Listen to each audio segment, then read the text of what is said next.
السلام علیکم۔ Urdu centre hub میں خوش آمدید۔ احسن کے امتحان ختم ہو گئے تھے۔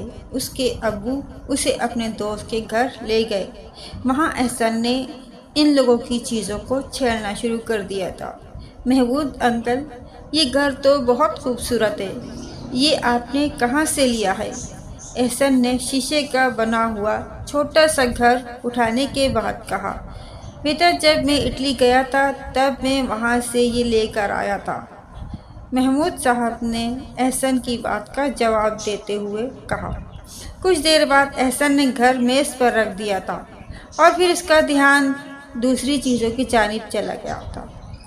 یہ گلدان بھی بہت حسین ہے۔ احسن نے شیشے کا گھر میز پر رکھنے کے بعد گلدان اٹھا لیا تھا۔ احسن بیٹا، چیزوں کو یوں اٹھاتے نہیں ہیں، یہ کھیلنے کی چیز نہیں ہے، ٹوٹ جائے گا۔ احسن کے ابو فارغ صاحب نے اسے سمجھانے کی کوشش کی تھی۔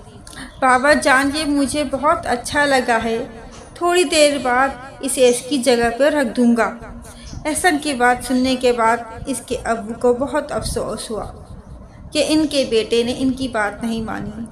جب وہ دونوں گھر واپس آ گئے تب احسن نے محسوس کیا کہ ابو اس سے زیادہ بات نہیں کر رہے ہیں۔ بابا جان، کیا آپ ناراض ہیں؟ احسن نے پریشانی کا اظہار کرتے ہوئے کہا۔ بیٹا، جب کسی گھر جاتے ہیں تو ان لوگوں کی چیزوں کو اٹھا کر دیکھنا اچھی بات نہیں ہوتی۔ سب یہی کہیں گے کہ احسن اچھا بچہ نہیں ہے، بہت شرارتی ہے۔ آپ کو میں نے ایسا کرنے سے منع بھی کیا لیکن آپ نے میرا کہنا نہیں مانا۔ مجھے اس بات کا بہت افسوس ہوا ہے۔ احسن کے بابا جان نے اسے وہ بات بتا دی تھی جس کی وجہ سے وہ خفا ہوئے تھے۔ بابا جان، آپ ٹھیک کہہ رہے ہیں، اس بارے میں نے تو سوچا ہی نہیں تھا۔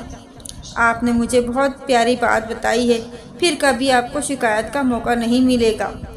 احسن نے جو کہا تھا وہ کر کے بھی دکھایا۔ اس کے بعد وہ جب بھی اپنے بابا کے ساتھ کسی کے گھر جاتا تو دوسروں کی چیزوں کو بس دور ہی سے دیکھ لیتا۔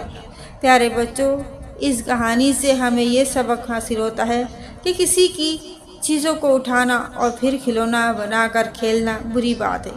چیزیں گر کر ٹوٹ سکتی ہیں اور اس طرح دوسروں کا نقصان بھی ہو سکتا ہے۔